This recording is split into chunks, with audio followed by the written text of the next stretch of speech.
Kevin McCullough. Welcome back to Times Square. Good to have you, Kevin McCullough, That Kevin Show. And we've got a new administration coming to town. Did you hear about it? It's only the biggest story of, I think, the century in terms of comebacks. And joining me now to discuss some of the economic impact of this is Stephen Moore, longtime economic guru. He was part of the first Trump administration advising the president on economic policy. His most recent book is called The Trump Economic Miracle and the Plan to Unleash Prosperity Again. Stephen Moore, welcome back. Good to see you. Kevin, great to see you. And thanks so much for having me on. And boy, buckle up, strap on your seatbelt because this is going to be an amazing 3 months ahead. Yeah. Our mutual friend, Katie McFarland, was with me this week, and she said that Trump is thinking so far out of the box all over again. And it's so refreshing to see when you talk about Greenland and Canada and the Panama Canal and the Gulf of America. I mean, I think he's playing 4D chess when everybody else is playing Chinese checkers. But let's talk about the tax cuts and the Jobs Act. These were important successes in the first term, and had Biden been reelected, they were likely going to come to an end. Congress is in session. They passed their first bill this week.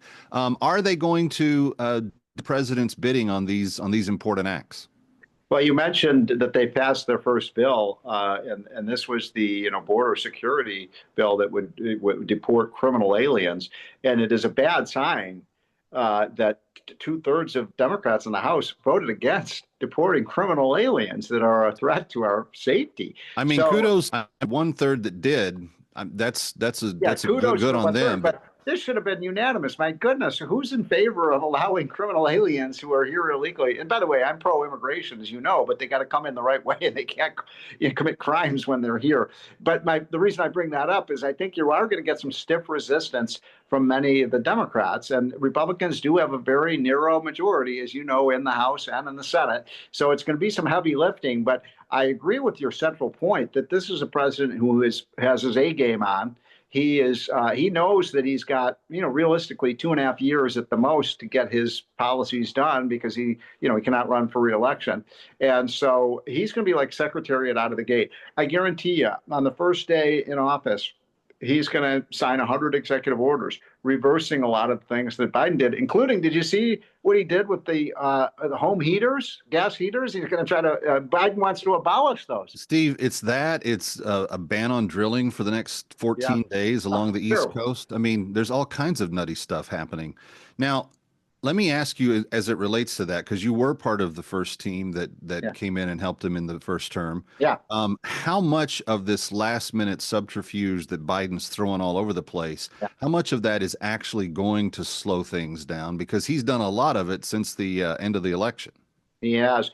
And Biden has acted, I think, deplorably since the, election when Trump won. I mean, he's trying to throw roadblocks in front of everything Trump wants to do. It's almost like he's pouring salt in the soil behind him so that the yield won't grow. And so that makes it harder for Trump, frankly, to get this stuff done. The most important thing, that has to get done, in my opinion, Kevin, within the first 4 or 5 months is the tax cut. We've got to make that permanent. We cannot wait. I'm frustrated with some of my friends in the Republican Senate who say, oh, well, let's do these other things first. And then, no, there's a lot of high priorities. Border security is obviously a huge priority. But I want to make sure that your listeners and viewers understand that if we do not get this done, failure is not an option. You're talking about a $3,000 per household tax increase that would hit people a year from now. Yeah, and given the impact of what the Biden economy has done, we won't even be in position to deal with that even if the Trump economy is successful right from the get-go. You've heard critics of the president-elect say that he, campaigned on lower grocery prices, and then he said a couple of weeks ago, well, I'm not sure if we can get them back down. They're saying that he's walking back his pledge to work on that.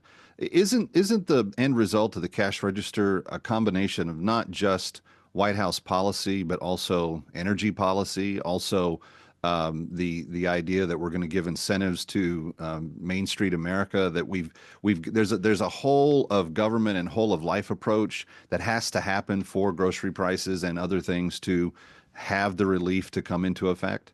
Yeah, look, I want to be clear with people. We're not going to break, some prices may fall, but what we need to do is stabilize prices. Now, I'm very worried. In fact, I just wrote in our hotline this morning. I'm looking at these trends. Inflation is rearing its ugly head again. We're headed back to 4 to 5% inflation. No, the target is 2%. And so what I think Trump needs to do is just make sure that we get back to the target of, stable prices. And that would be fantastic for the economy. But that's going to be a tough challenge. Now, there's a reason, Kevin, they call people like me supply siders, because we believe the best way to control inflation is to produce more goods and services. It's very simple. If the economy produces more apples, what happens to the price of apples? They go down. They don't go up. And so we think the productive capacity of the United States, and I know Trump believes this too, is very significant. We can increase, you mentioned energy. Of course we can produce more energy. If we produce more of it, the prices come down. We can produce more food. We can produce more manufactured products with pro-growth policies.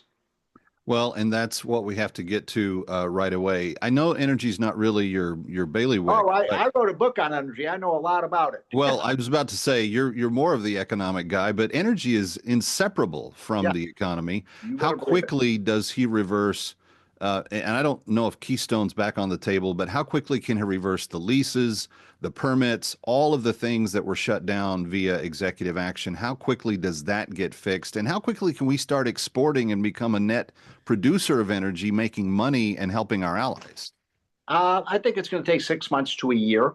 You mentioned the Keystone Pipeline, which I think most of your viewers understand and remember that was Biden's first act of his presidency. I mean, it's, to talk about setting a tone, killing a major, energy infrastructure project here in the USA was almost unpatriotic. And so unfortunately, the people who are building the Keystone, they're out of the game now. So you have to start all over again. You know what I'm saying, Kevin? So that project will take a long time. But we need pipelines. We need LNG terminals. We need refineries. We need to be able to have leases, as you just mentioned, so that we can lease federal lands. And I'm not talking about Yosemite or Yellowstone. I'm talking about non-environmentally sensitive lands. We have $40 trillion of energy resources. $40 trillion.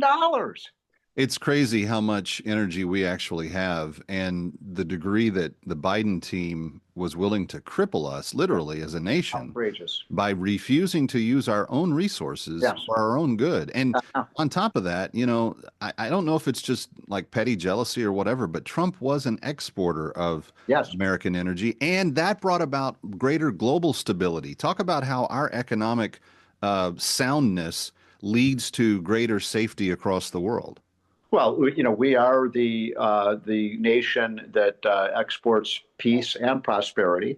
I think Trump is going to have a peace treaty in Ukraine in 6 months. I really do. I think we're going to produce more energy here. That hurts the Russian war machine. We're going to tell Zelensky, you go to the negotiating table or else we're not going to write you another big fat check. Stick around for more of That Kevin. Next, That Kevin Show with Kevin McCullough.